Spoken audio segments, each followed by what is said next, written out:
আসসালামু আলাইকুম সুপ্রিয় দর্শক শ্রোতা, দেশ এবং দেশের বাইরে থেকে যে যেখান থেকে আমাদের এই ভিডিওটি দেখছেন সবাইকে আন্তরিক প্রীতি ও শুভেচ্ছা জানিয়ে শুরু করছি আজকের ভিডিওটি। তো আজকে আমাদের সাথে আছে একজন সুন্দরী আপু, আমরা আসলে শুনবো কি জন্য উনি প্রতিবেদন আসছে। তো বেশি লেট না করে শুরু করা যাক আজকের ভিডিওটি। আসসালামু আলাইকুম। কেমন আছেন আপনি? হ্যাঁ, আলহামদুলিল্লাহ ভালো আছি। ভালো আছেন? একটু জোরে কথা বলুন যাতে দর্শক বাইরে শুনতে পারে। আলহামদুলিল্লাহ ভালো আছি। কি নাম আপনার? আয়েশা। আয়েশা। তো আয়েশা, আপনার দেশের বাড়ি কোথায়? আমার দেশের বাড়ি ব্রাহ্মণবাড়িয়া থাকি আমি।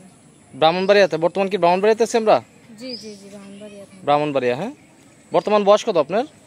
তো 18-16। 18 বছর বয়স। হ্যাঁ হ্যাঁ। আচ্ছা, ফ্যামিলিতে কে কে আছে আপনার? আছে, মা আছে, ছোট একটা বোন আছে। মা আছে আর ছোট বোন আছে। হ্যাঁ। আপনি এর আগে কখনো প্রতিবেদন আসছেন?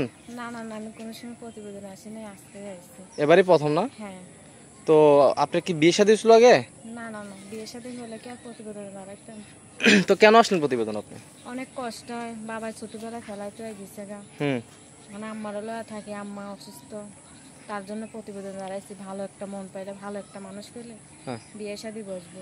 মানে ভালো একটা মনের মতো মানুষ হলে বিয়ে শাদী করবেন। তো আপনাদের সংসার চালায় কে? আমি চালাই, মানুষের বাসায় বাসায় কাজ করি। তো মাশাআল্লাহ, আপনি দেখতে শুনতে অনেক সুন্দর। আপনার কি বিয়ে শাদীর কথা নিয়ে আসে না আপনার এলাকা থেকে বা দূর থেকে কোথাও? অনেকজনই আইছে, কিন্তু পাশে কেউ দাঁড়ায় না, খালি আশা দেয় যে বিয়ে শাদী করবো, কেউ তো আর পাশে দাঁড়ায় না। সবাই খারাপ কথা বলে, ভালো কথা বলে, কেউ আর পাশে দাঁড়ায় না। মানে আপনাকে বিয়ের আশ্বাস দেয়? হ্যাঁ হ্যাঁ। তো কেউ পাশে দাঁড়ায় না? না না না। বাকি যৌতুকের জন্য বিয়ে হয় না এমন কোনো কিছু নাকি? হ্যাঁ, যৌতুক চায়, গরিব মানুষ যৌতুক কথা দেব, তার জন্য বিয়ে হয় না। ও আচ্ছা আচ্ছা। তো ঠিক আছে, আপনি তো হাসি খুশি থাকেন, এই যে হাসতেছেন। সবসময় হাসি, মানুষের জীবনে কষ্ট থাকলে একটু হাসি থাকে। ও আচ্ছা আচ্ছা। তো আসলে এখন যদি মূলত আপনাকে কেউ ভালোবেসে দেশ ও প্রবাস থেকে যদি কোনো ভাই আপনাকে বিয়ে করতে চায়, আপনার ফ্যামিলির দায়িত্ব নিতে চায়, আপনি তাকে বিয়ে করবেন না প্রেম ভালোবাসার ফাঁদে ফালাইয়া তাকে ধোঁকা দিবেন? না, আমি এইসব করি না। আমি প্রতিবেদন দাঁড়াইছি, ভালো একটা মন পাইলে, ভালো একটা মানুষ পেলে বিয়ের সাথে বসবো, যে 5 ওয়াক্ত নামাজ পড়াবে, পর্দার তলে রাখবে, আমার পাশে দাঁড়াবে, দায়িত্ব নেবে, তার জন্য আমি বিয়ের সাথে বসবো। মানে ভালো একটা মানুষ যে আপনাকে নামাজ পড়াবে, পর্দা তোলা রাখবে, এরকম একটা মানুষ পেলে বিয়ে শাদী করবেন। তো ঠিক আছে, আপনার ফোন নাম্বারটা আমরা তো বলবো, আমার সাথে সাথে বলবেন। হ্যাঁ, 018 66 7 22 92 9। নাম্বারটা আবারও বলছি, 018 66 7 22 92 9। এই নাম্বারে ফোন দিলে আপনাকে পাওয়া যাবে না? হ্যাঁ হ্যাঁ, এই নাম্বারে ফোন দিলে পাওয়া যাবে।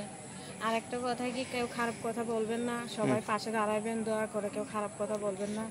সবাই খালি খারাপ কথা বলে, ভালো একটা মন পাশে দাঁড়াবেন, যেমন আমি বিয়ে শাদী বসতে পারি, আমার দায়িত্ব নেই, এমন মানুষের চাইতেছে। তো ঠিক আছে, সুপ্রিয় দর্শক শ্রোতা, শুনলেন এই আপুটির কথা। অবশ্যই তার পাশে দাঁড়াবেন, পাশে দাঁড়িয়ে তাকে হেল্প সহযোগিতা করবেন। বিয়ে শাদী করতে চাইলেও সে যদি ভালো মানুষ হওয়ার পর তাহলে বসবে। তো আজকে পর্যন্তই, দেখা হবে অন্য কোনো ভিডিওতে। সে পর্যন্ত সবাই ভালো থাকবেন। আসসালামু আলাইকুম।